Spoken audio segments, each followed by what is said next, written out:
Hey, welcome back to the Inner Circle preview call. Actually, it's a new update. It's on Wednesdays now. So happy Wednesday, happy What If Wednesday to everybody out there. Welcome in, Sean. How you doing? I'm doing great. I love the alliteration. What if Wednesday flows, feels good? We're riffing and jamming. That song was Mission by Moon Taxi, a band founded in 2006. I believe they're based in Tennessee. Beautiful. Well, So that's what we're talking let's about today. go. Yeah, You got me on a mission. Let's talk. What are we talking about? What are we we playing with today, Brandon?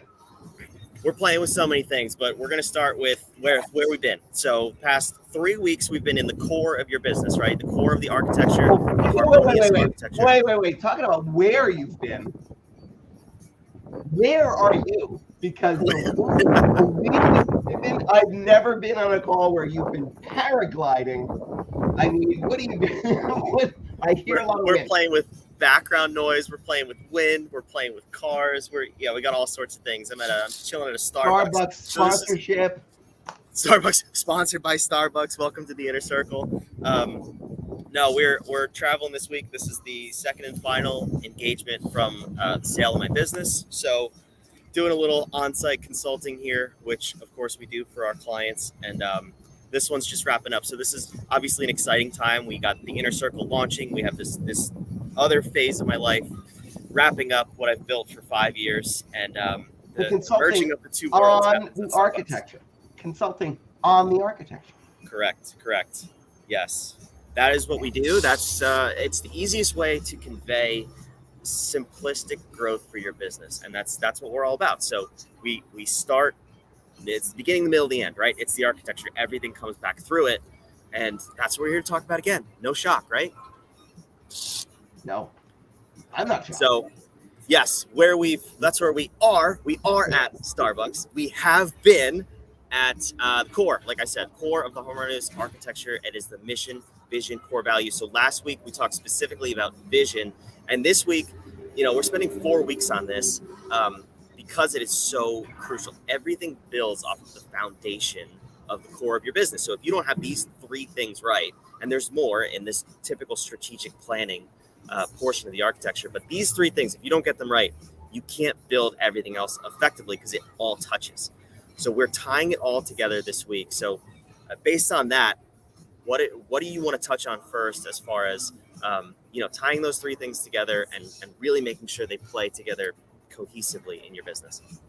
Yeah, so I want to make sure that when we're in the room, that strategic planning is the traditional form, right? And that means so many things to so many people. I've seen people do strategic planning for their business, and it's really just, I don't mean to laugh. I laugh because it's laugh or cry. That's the choice, right? So I laugh for you instead of weep for you. That they will do it is like just projections, right? I've done my strategic planning. I'll get 500 people in my thing, and that's what I'm going to do this year. That's like saying my plan is I'm going to make it rain, bro. Little money guns. That's a hope. That's a dream. That's not a plan. And then I also we'll see people getting very tactical on, well, my strategic plan is I will do this and this and this. That's a tactical plan. It's what you're going to do. That's great. Awesome. Need it. Right. So the strategic plan, sometimes they also then think, well, I'm going to look SWOT analysis, marketplace versus where I am. But that's great. That has a place too. But we're glossing over what was the derivation of this discipline, which is just the fundamental. Who am I? Who am I? Like what hills will I die on? What must this thing be? Because if you don't do that, then when the seas get stormy, times are tough, money is tight, you'll start looking here, looking there, pivoting. You're now chasing dollars rather than the dream, rather than the mission.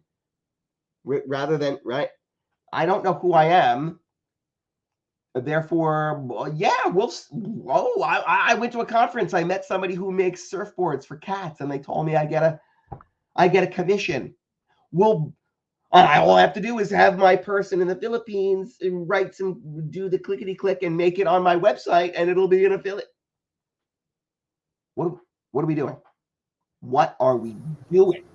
I'm so glad we came back to the surfing cats 2 weeks in a row. That's so. Wait, let's pause there. Let's pause with the surfing cats, because you're touching on something super important that I don't think we've touched on the previous 3 weeks, which is in big companies. You have so many moving parts. You're not really looking at the individual, the founder, the CEO's core values and their personal mission. But no, we're talking to small businesses, and that's who we help.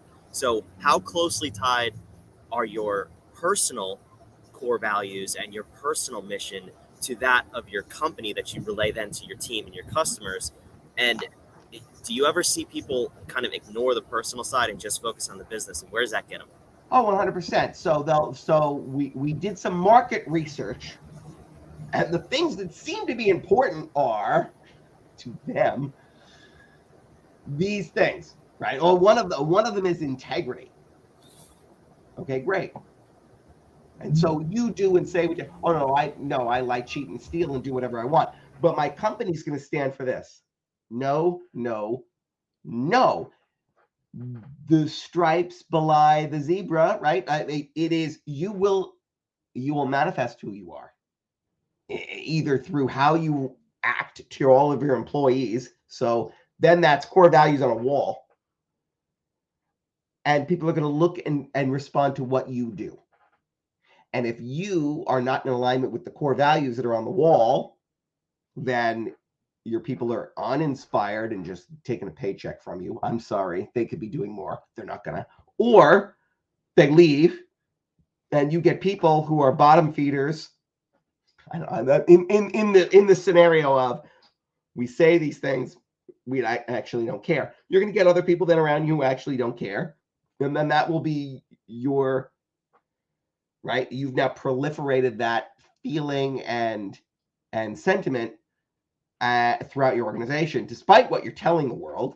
And then eventually, like, this business is not long for the world, because your people, your customers, the people you're supposed to be serving, will feel that, see it, experience it, despite the world's best marketer.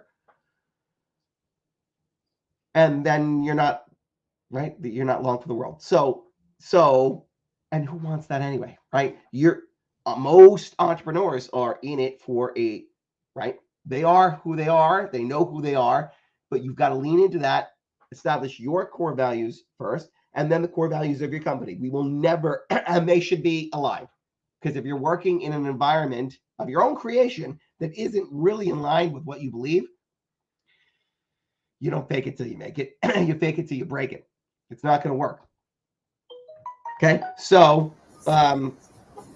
that's first. And then now you have core values. By these things, our company lives, breathes, delivers value. And we will not deviate from it and break that promise to our clients, even if it means we're missing out on we left $1 on the table. If the dollars on the table are what you're in it for, then that's what you're in it for, and that's a different energy and vibe. And those companies are clear and apparent, and they are where they are. And if you're trying to create something truly beautiful, inspirational, impactful, and harmonious, then you need to know who you are and who your company is in total alignment with these 5 principles, right? By these, we live and die. And every product, service, and benefit flows through that lens. Great. Because our mission is what? Because now I've said, this is who I am in the world. Whether it's through a eco-packaging company like BevGraph, or a consulting company for entrepreneurs like Whadif, or any other thing I do, you're going to get the same look and feel from what I believe, because I don't believe one thing over here and one thing over here. I believe these things. And so then these companies believe these things. And then our mission, now it's a different mission. Eco packaging is a totally different mission than Whadif, based on the same values, and therefore they can play together. That's the essence of merging with other companies, with other people, with other providers. Do we feel the same way about the world? Not think the same way about the world. I don't know if Brandon thinks about the world the same way I do. I think he does. I think he thinks the way I think, but he does think different things than I do. Nobody thinks the way you think, so we can let's take that off the table right away before we get any deeper. Go get fair. But we feel the same way, so we could look at the same thing and go, and he could be like, "Could you believe that?" I'm like, "That could totally. I love it. It could be positive." We see it totally differently, but because our hearts are in the same place, we have the same values. That conversation is additive, not subtractive. We're not fighting with each other. We're collaborating on all of life. Do you see what I see? I don't know.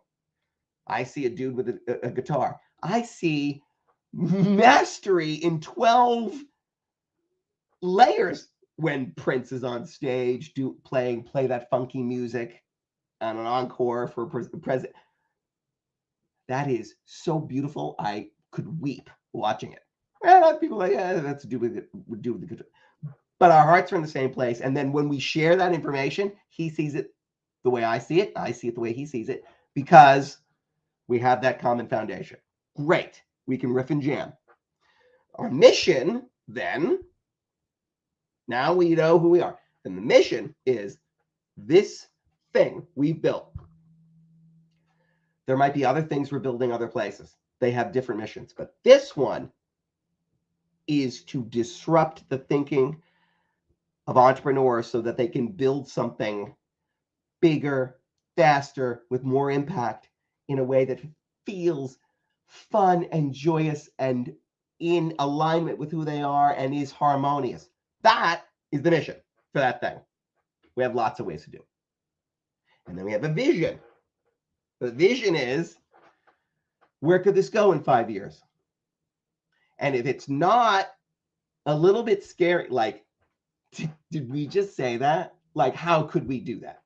Then it's a layup and nobody cares. Nobody writes an article about, and then the guy got the ball right under the basket and nobody was near him and he just kind of did this. It's a layup. The crazy things are, and then from this end, he threw it and it,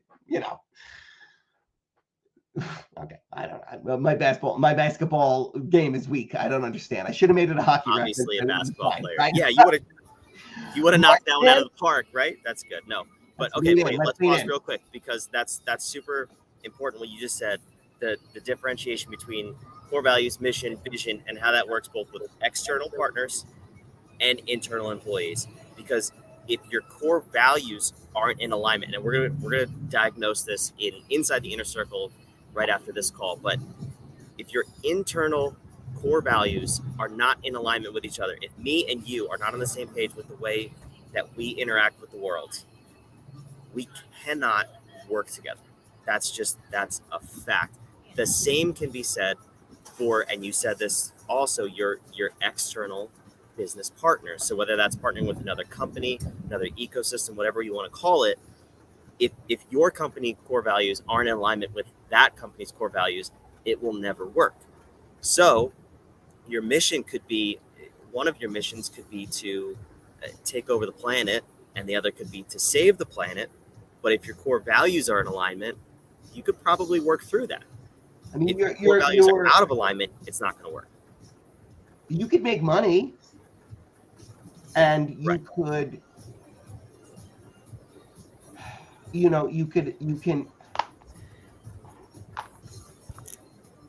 The deviation, right? The delta between your core values and the promise you're making to your clients, your constituents, your people, your tribe, your whatever you want to call them, right?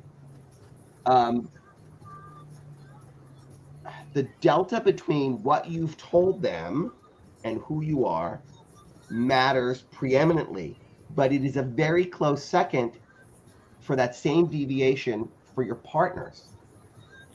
And you can try to make excuses for them and say, well, but they're not us, but they make a good jacket. Okay, but those jackets are made in a way that is horrendous, and you say you're against that. Yeah, but we got a good partnership, and don't worry about that. We stand for that. We can't control what they do. No. But right, that also is a violation of that. So you're getting this right because it works better for you, for your employees. Everybody feels good. You feel good. They feel good. Your partners feel good. The whole thing is flowing. And you might mistake that for, well, we agreed early on how we were going to work with each other. We had a great contract. I'm a lawyer. I understand that, right? We had a great contract and we had great processes, and that's why it worked well. I'd rather your values line up and your missions be additive, and the rest will take care of itself. It really will. I mean, even with this mastermind here that we're doing with the luminaries, I could have sent people a 25-page contract that would have covered us in 11 ways. But I don't need to, because if I did that, it's not really in alignment with what we're trying to build here. Like, this is a Prince concert, right? This is not, we're building a sandbox. If you're in here as a luminary, if I had to send you that contract for you to be in here to be a luminary, you wouldn't be in here to be a luminary. And if that burns me, bring it on, baby. Burn it to the ground. I don't, right? Because then I made a misjudgment on who we're playing with. But that's the look and feel that I want, and that's in alignment. That would be the first misalignment if I said to Arena Miller, our resident astrologer, astronomer, speaker to the energies of the universe, if I told that beautiful spirit, I love who you are, I love what you're doing, I trust you implicitly to be on the same stage with me, let's riff and jam, you love people the way I love people, let's go. And she goes, great, when can we start? I go, well, just sign this. And she gets a 20-page document with boilerplate and BS protecting us from her. And her from us. This is not that's not the jam. Now, we do a whole thing about protection, right? That's later in the model, right? That's risk assessment and defense. We get rad with protecting ourselves. It's great. And so you need that kind of protection. But what I'm talking about here is right now we're in the place of core values, mission, and vision, and you would do well to put that first and then worry about what that boilerplate contract is later, because there will be one, but that's just for that. I'm not saying, oh my God, let's not get off track here and tell people they don't have to have contracts in their business. Oh my God, that's not the legal advice we're giving. Especially to the general population. I'm talking about people that you're bringing into your closest center. Core value alignment must happen. And then a lot of other stuff gets minimized in its importance. If you don't do that first, you better have a 30-page contract, right? But so here what we're saying, relative to navigation, which is where we are, not strategic planning, navigation, how do I navigate in this world? I know who I am. If Brandon is exactly the same with me and core values, a lot of stuff takes care of itself. Hey, I've got this mission. Me too. Now we're hard charging together. And what's the vision?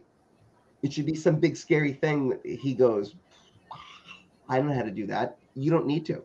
5 years from now, Brandon will know how to do that. Okay? But it's got to be that far. You can't know how you're going to do it. You might have an inkling, but if you already know, well, yeah, I'll just do this, this, and this, and it's going to take 5 years. That's not a stretch. That's a layup. You're under the basket, popping it in. I want a half-court shot to win a new Prius. Is that a thing? I don't know. Right? Great. Yes. Scary.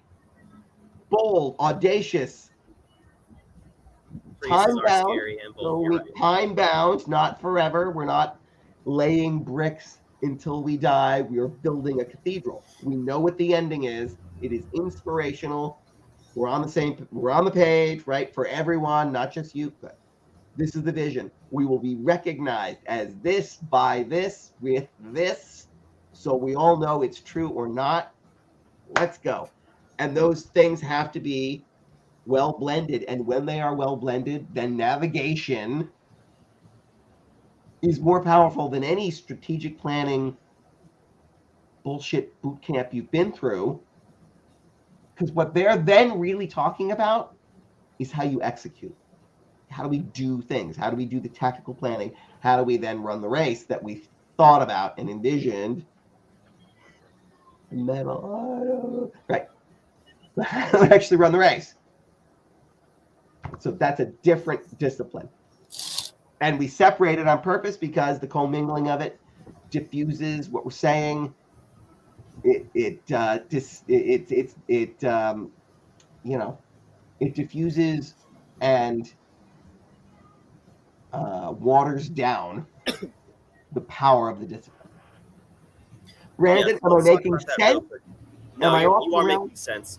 And I want to focus in real quick, since we are tying this all together this week, and how it shows up in one specific area, which you made me think of with that explanation. So think about, you've heard of A, B, C players in terms of rating employees, right? It's common language. Everyone talks about it. There's a secret to hiring only A players, and it's through what we're talking about in navigation. So let's talk about layers of alignment. We have mission, vision, core values, 3 different things, right? And we've talked about this. If your core values are the same, that's 1 layer of alignment. If your core values and mission, that's 2, and vision, so on, 3. If you as a company are rock solid, and as the owner, founder, CEO, whatever, the leader of the company, if you are rock solid in those 3, both personally and professionally for your business, and you integrate that so deeply in your hiring, and you look for people with a minimum of 2 layers of alignment. So let's say their core values and their personal mission are in alignment with your company's core values and mission. I would bet my left arm that is an A player, regardless of their skill level or experience. That person will die on a hill for you and your company, because their core values and their mission, their internal who they are, is in almost direct alignment with your company. If you can get all 3, that person should probably lead your company, because they will go farther than any other person. But that's what I'm talking about with this layers of alignment, and why navigation is so important, because it's integrated everywhere. That's just specifically with your people and your hiring.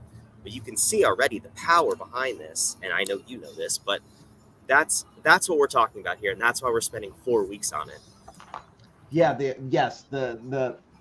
it's not just through the hiring and there are no A play. It's A, B, or C players for you. Not that this person isn't terrible. They're great somewhere, just not the environment you've given them. You haven't optimized them. You haven't aligned them with their teammates. You haven't inspired them in the right way. You've managed them in the right way. With this poor person, how dare you call them a C, right? So, yes, there are technical jobs and technical skills or physical skills, right? One person might be a better firefighter because they're going to run up and down ladders than another person, and right, so that's different. But heart and alignment, you can't teach that. You can't train that over time. It can't be faked. They will be a square peg in a round hole, and the most brilliant person could be disruptive in your organization and dissonant if they're not in alignment with everybody else. And I don't mean everyone has to think again. Well, again, they don't have to think the same. We don't want them thinking the same. That's terrible. We want them to feel the same and see the world through the same prism. That's it. because then we're looking at the same thing. Exactly. So we're going to wrap this up pretty soon. We're going to head on over to the inner circle. We're going to really dive deep and tie together mission, vision, core values this week. Wrap up the navigation section. Sean, any last words, any last advice for people, what they can do to do this on their own? And before you do that, you see the bottom of the screen, whatif.com/inner circle. If you want to join us inside the inner circle, you get your 30 days free. Come join us within our mastermind. We have a ton of fun in there. Sean, what do you got? Last words. Well, I hope someday my last words will be, I told you it was serious. But no, I have no last words. I'm a long way away from last words. Let's go into the room. Next time, I'm going to specify last words for this specific call. I'm so sorry I wasn't that specific. Take the bad. Take the bad. You know where to take the bad. It's right here on the screen. We'll see you next Wednesday on the What If Inner Circle preview show. We're jumping over now to the actual inner circle. We're going to have a lot of fun. We'll see you there.